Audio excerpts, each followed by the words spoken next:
At first, there was only one Britney. She was sweet and wholesome, yet sexual. Not a girl, not yet a woman. The teen queen. Then the doubles began to appear. Throughout the years, Britney accumulated countless doubles. Bella Goth is one of them. How does she relate to all the other doubles, both known and unknown, visible and invisible? Bella is haunted, not only by Britney but by all of Britney's doubles. I decide to go looking for them. A mission, a quest, a hauntology of the Britneys. All the potential Britneys who flickered into existence for a short while, but never fully materialized, and who are still haunting our present, still haunting each and every picture of Britney Spears.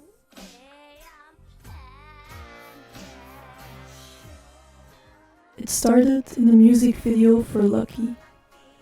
The song is about a famous, beautiful young starlet called Lucky, who underneath all the glitter and glamour is lonely and deeply unhappy.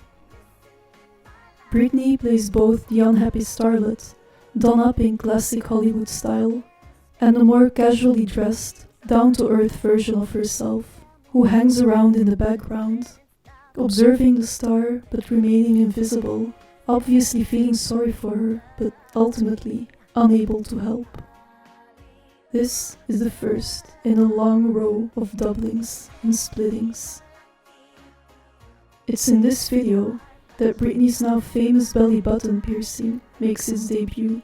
I pierced my belly. Is her piercing perhaps the origin of all these doubles? A tear in the fabric of time and space, causing what Mark Fisher has called world hemorrhaging, where different worlds, parallel universes, dream and reality, different ontological levels all started bleeding into each other. Is the piercing a wormhole between realities? The second of Britney's doubles was born in 2004. First, there was the video for her song Do Something, which is the only one of her videos she co-directed. She did so not under her own name, but under the name Mona Lisa. She said, "I kinda think she's like my alter ego. Whenever I feel like being mean or possibly like busting people around to get stuff right, it's kinda easier to be called Mona Lisa instead of Britney." And later that year, she made a song called Mona Lisa, which she wrote and brought to a radio station herself to get it played. The record company never released it as a single or on a regular CD. In one version of the song, she sings,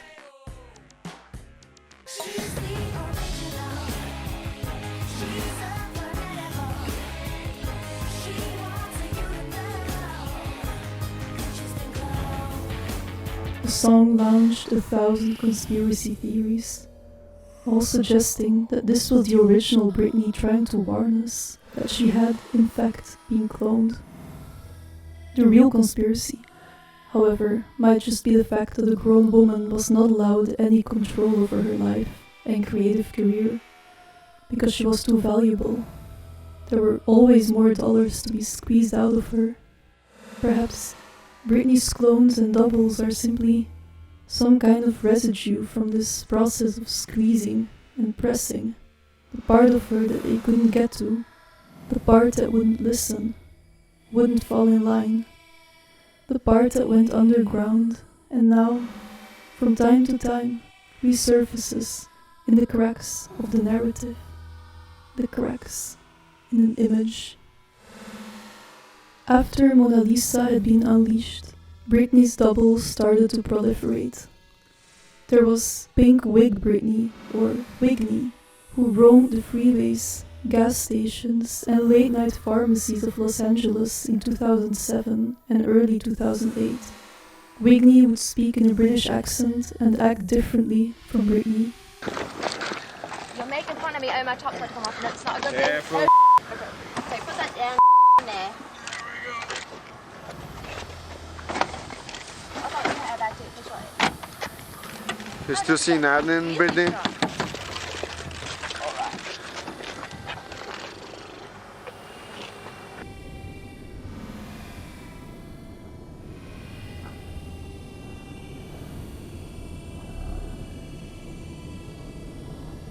I'm gonna open for you. Did I ask him to open it for me? Do I know him? No. It is said that Whitney would drive around for hours on the labyrinthic freeways of LA, aimlessly, or perhaps looking for something mysterious and unknowable. Britney's music videos, throughout the years, have consistently featured doubles.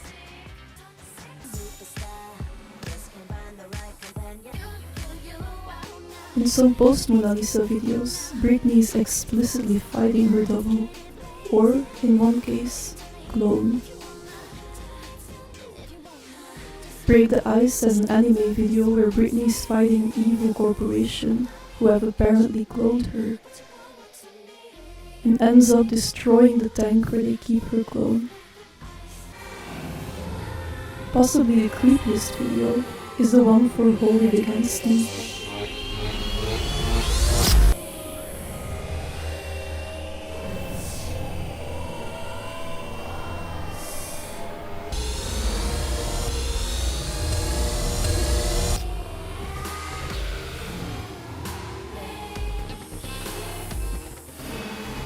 Again, the opening up of a wormhole, a tear in the image, through which the clones and doubles come in, possibly from another dimension.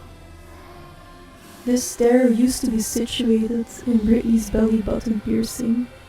Now, it's her face itself.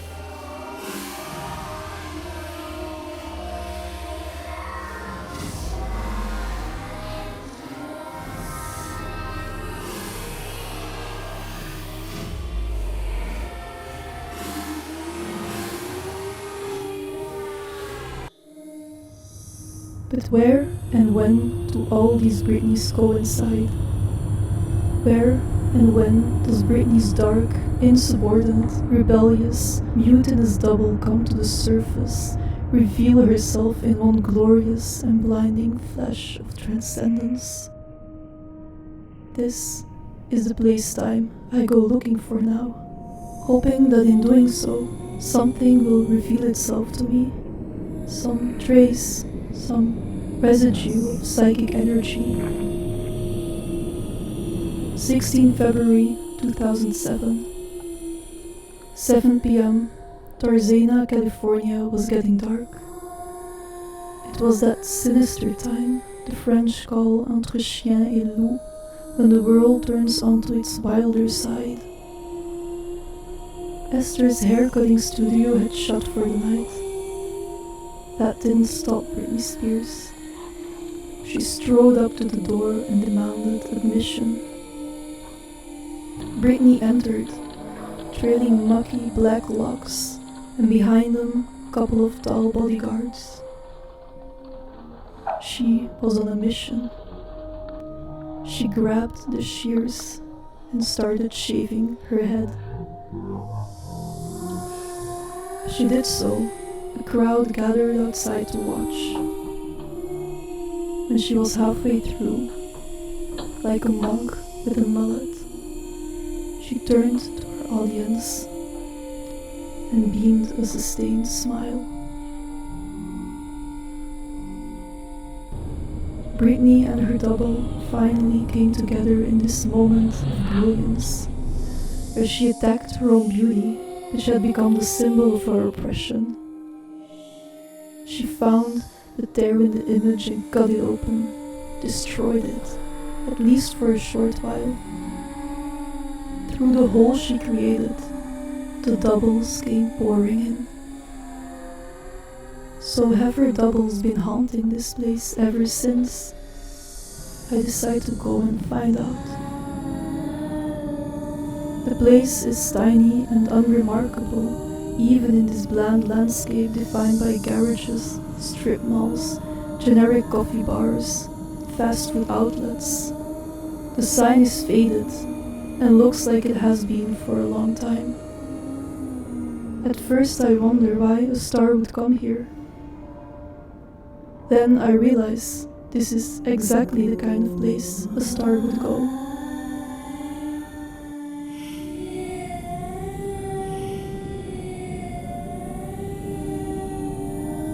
And here, without planning for it or asking myself why, I insert myself into the narrative. Standing on the driveway, too scared to go inside and ask for a bus cut, I am overcome by the impulse to cut off a lock of my own hair.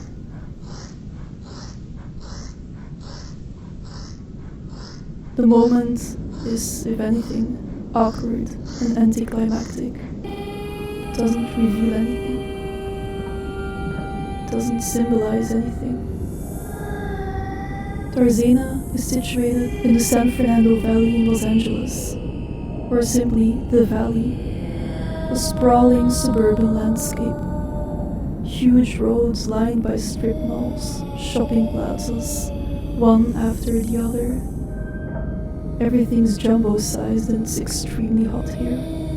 Next to Tarzana, a few miles east along Ventura Boulevard, is Sherman Oaks, where Brittany drove after shaving her hair.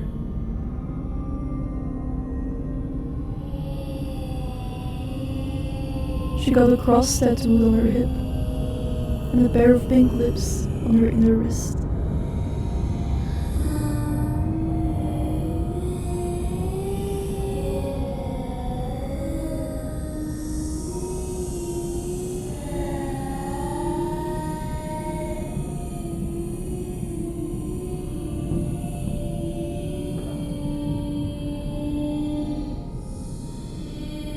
I take the bus there, tracing her steps. What were you saying? What were you saying? Niet. It sounds like yes. No, niet. Oh, niet. Oh, niet. Oh. In German, it's nein. I observe my surroundings, imagining I'm seeing what she saw in her moment of distress and pain.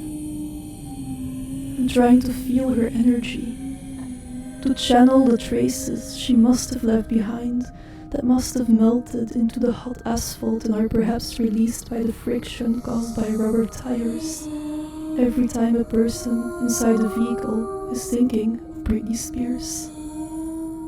The tattoo parlor no longer exists. It looks like they're converting it into a pizza place.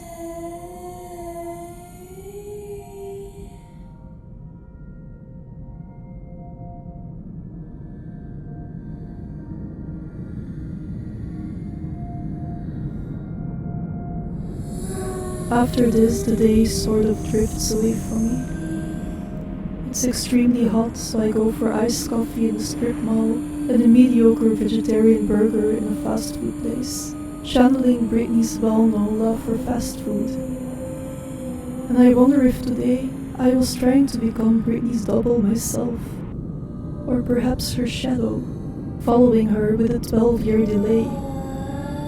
The shadow seeping through the years, and through all the layers of scar tissue that have grown on the hole Britney created when she ripped her own image apart. But now the cherry trees along Ventura Boulevard are blossoming, and pink flowers are drifting through the air. And remembering that Britney's favorite color is in fact pink, just like mine, I think of Mona Lisa and all her shadowy sisters. And I hope they will resurface once more, in one incarnation or another.